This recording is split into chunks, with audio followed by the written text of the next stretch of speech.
अब बात middle east की भी कर लेते हैं, क्योंकि तेल को लेकर ही सारा यहाँ पर इतना बड़ा बवाल हुआ है और हर कोई इससे त्रस्त है। ईरान अमेरिका के बीच अब तक समझौता नहीं हो पाया है और इस बीच अमेरिकी राष्ट्रपति ट्रंप का बयान सामने आया है। ट्रंप ने कहा है कि पहले ईरान का एनरिच यूरेनियम लेने के लिए हमें सेना भेजने वाले थे, लेकिन जोखिम इतना ज्यादा था कि उन्होंने अपना फैसला वापस ले लिया है। ट्रंप ने कहा है कि ईरान के साथ जंग की आप मदुरे को पकड़ने जैसे तुलना नहीं कर सकते, दोनों में बहुत फर्क है। ट्रंप ने कहा कि वो ईरान के सुप्रीम लीडर मुश्तबा खमेनी से मिलने के लिए तैयार हैं। इस बीच ईरान के विदेश मंत्री ने कहा है कि अमेरिका को हमारी ताकत माननी होगी।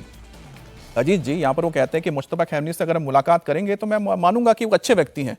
हो सकता है कि उनको मैं बुरा लगूं, जैसे कई लोग मुझे समझते हैं, लेकिन मैं भी उनको बुरा समझता हूं, लेकिन उतने बुरे आदमी नहीं है वो। नहीं, ये तो दोनों लोग, अभी ट्रंप ने कही है बात, उसके पहले पीट हेगसेथ ने कही है बात उन्होंने कि भाई वो हमको पता है कि वो ठीक है और वो अपने कमांड दे रहे हैं, वो तो मिलना भी कर रहे हैं, बोलते मिल भी सकते हैं। भाई जब जा करके आप नॉर्थ कोरिया के तनाशाह से मिल लिए तो मुश्तबा खमेनी से मिलने में ऐसी कौन सी आफत है? तो ट्रंप मिल लेंगे जा करके किसी से, उनके जो उनकी बात नहीं मानेगा उसके पास जाकर के मिल जाएंगे, उसके चरण में भी गिर सकते हैं।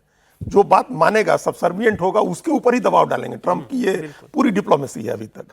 वो जाकर के सी जिनपिंग से मिले, वो नॉर्थ कोरिया के तनाशाह से मिले, वो मुश्तबा खमेनी से मिलने की तैयारी कर रहे हैं।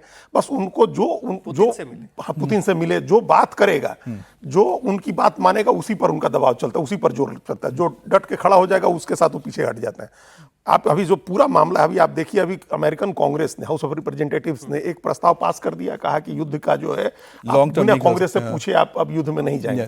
अब ये सीनेट में जाएगा। जिस तरह से ट्रंप के 4 लोगों ने विरोध किया, सीनेट में भी विरोध हो जाएगा। हालांकि ट्रंप उसको वीटो कर सकते हैं, लेकिन कुल मिलाकर की स्थिति ये है कि वॉर से ट्रंप परेशान है, निकलने का रास्ता खोज रहे हैं।